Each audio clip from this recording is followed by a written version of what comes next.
What is going on, you guys? Tanner with Adventure Daily. Another shop video today. We're going to be working on the CRF250F. So I went to ride this a few weeks ago. I was going to go take it over to my cousin's house. We got some snow. It was going to be a fun day. I went to hit the rear brake. Nothing. So we lost pressure in the master. What's even weirder is I went to move Alexis's 250F the other day, and she lost pressure in her front master. So I don't know if this is just a thing with the 250Fs, but I have messed with this rear master before. We installed the sensor for the brake light. There's a number of factors why this could happen, but we're going to take this time to do some upgrades. I've been wanting to do this for a while. Today we're going to be installing the braided stainless brake lines from Moto. And all of this stuff on the table you can find over at hyperlightmoto.com. Be sure to check it out for all of your CRF250F needs. So not only is this going to offer an increase in performance, they also just look cool, and it's a more premium line that you would find on more expensive bikes. New hardware as well, so we should have the brakes running as good as new, especially with this oversized rotor kit that we're going to install in the front. Scott has been running this on his personal bike for a while. He loves it. Everybody that has rode his bike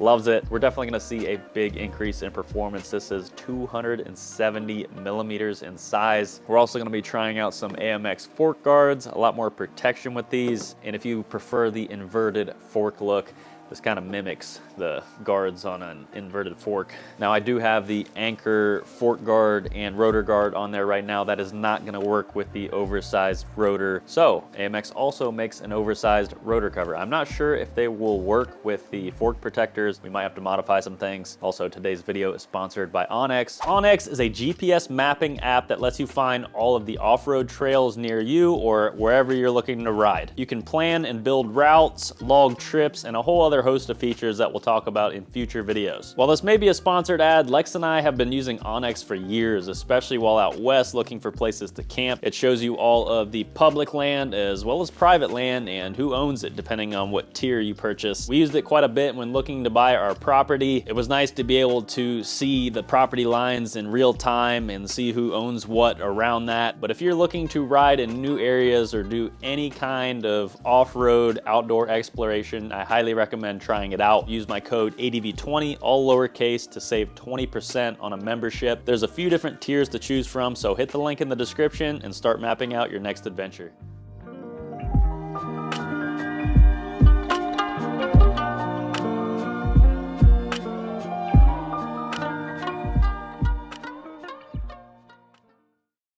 So we need to take off the frame guard to get to the rear master.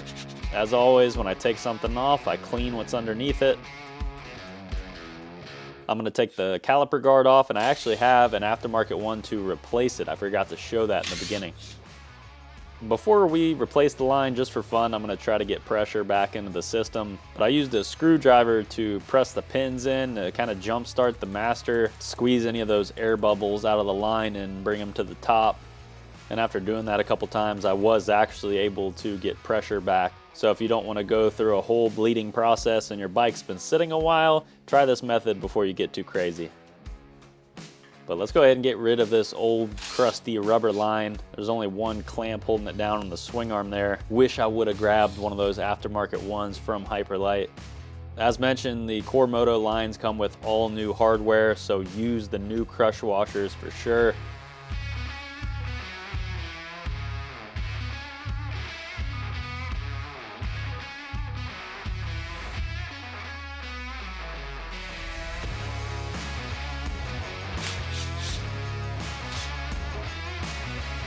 Oh yeah, and if you have the Tusk rear brake switch, do not rotate it without disconnecting it. The wires do not spin freely. It is all one piece, and I destroyed mine in the process. So note to self, be sure to disconnect that. That cost me a whopping $10.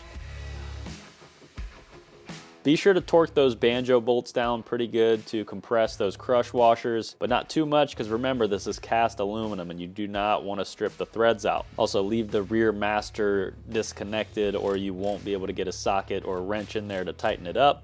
We're going to go ahead and top this off with some AMSOIL Dominator brake fluid, and it is time for the bleeding process.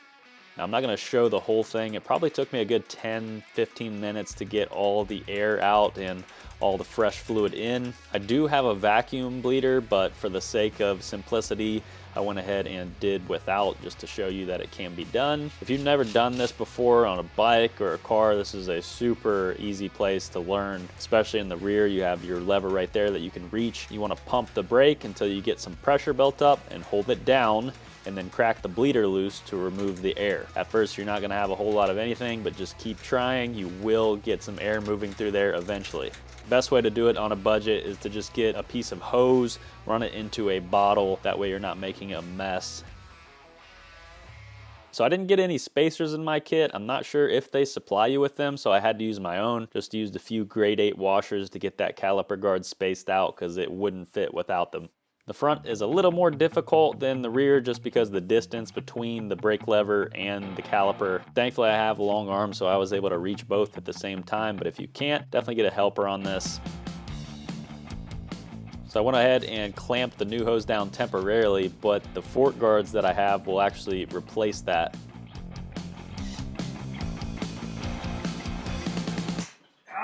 When you're cracking that top banjo loose, be sure to have a cup or something to catch that fluid that's going to come out of there. Same process before as far as getting those banjo bolts torqued down and begin the bleeding process.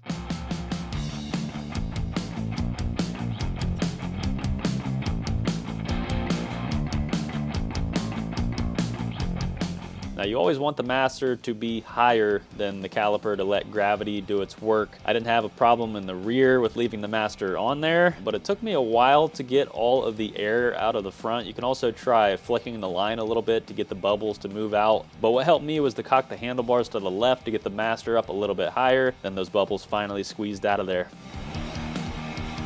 Finished it off with that new Corona master cover, some factory fresh parts straight out of Brazil. And I really did like these anchor fork guards and the rotor guard. I had no trouble with it, but I cannot wait to try out this 270mm rotor. I got a feeling it's going to make a big difference.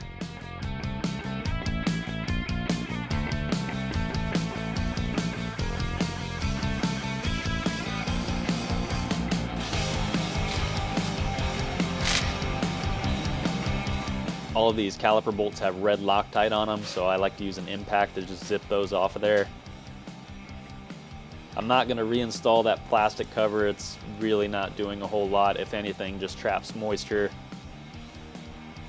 Be sure to re-Loctite those bolts when installing the new rotor.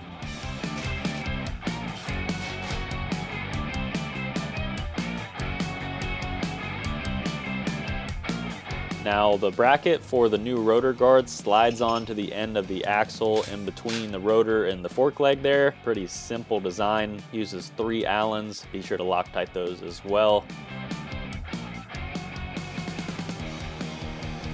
And now we need to install the aftermarket caliper hanger.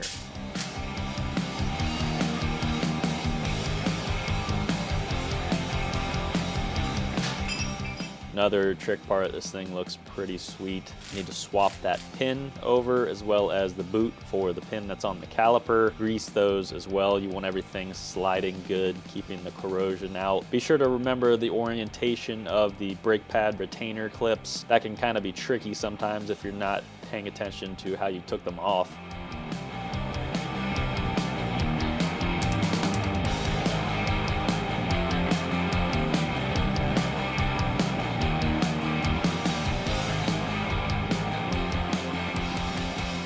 This new caliper hanger changes the angle a little bit to accommodate the new rotor.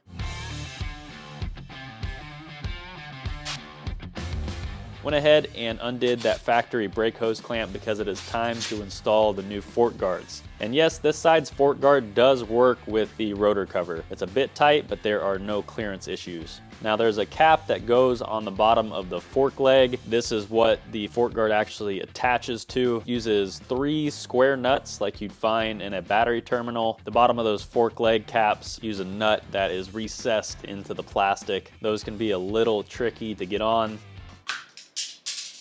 Yeah. I would thread them in a little bit before you pop them on the bottom. Be careful not to strip any of those out. Make sure they're lined up before you start torquing them down. The new brake clamp is simple as that. Just a couple screws that go into the plastic. And you have another clamp at the top that leaves these things nice and solid. Same thing on the other side, a little bit easier because you don't have that brake clamp, but that is it, guys. That is a full brake system upgrade. I did not need to replace the pads. They still had plenty of life on them. And with this new hardware, we should maintain pressure for a long time. Well, you guys, that's gonna wrap up the video. I hope you enjoyed the upgrades to the 250F. Super happy with the way everything turned out. I really didn't get a good chance to test the braking system, so come back for a future video and I'll let you know my thoughts. There was no traction to be had on the unstudded D Sports in the snow.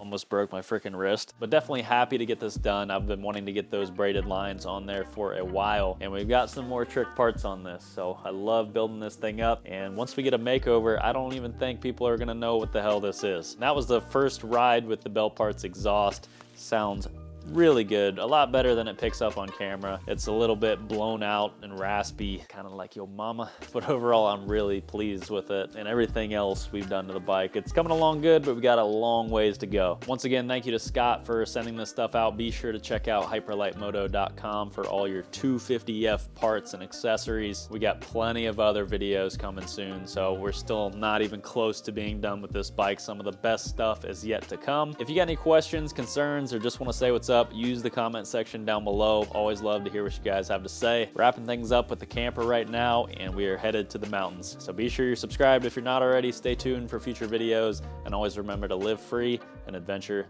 daily.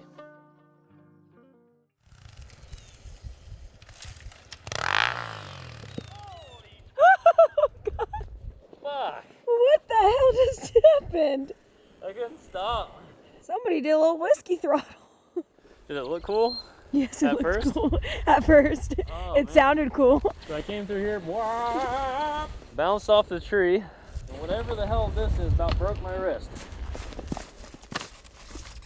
It's a rock! I think I probably bent my forks.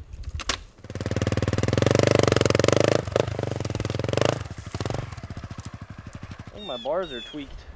Good thing you got some new ones sending you. Better. Take two.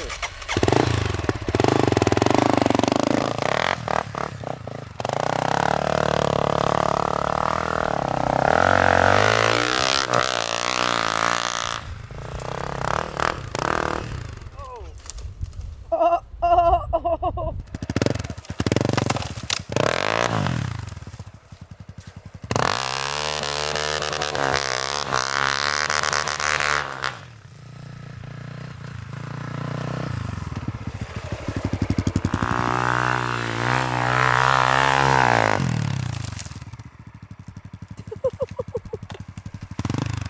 No traction.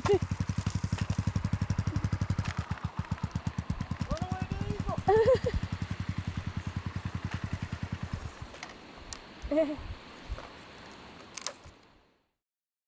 And now a queef instead of brief is wild.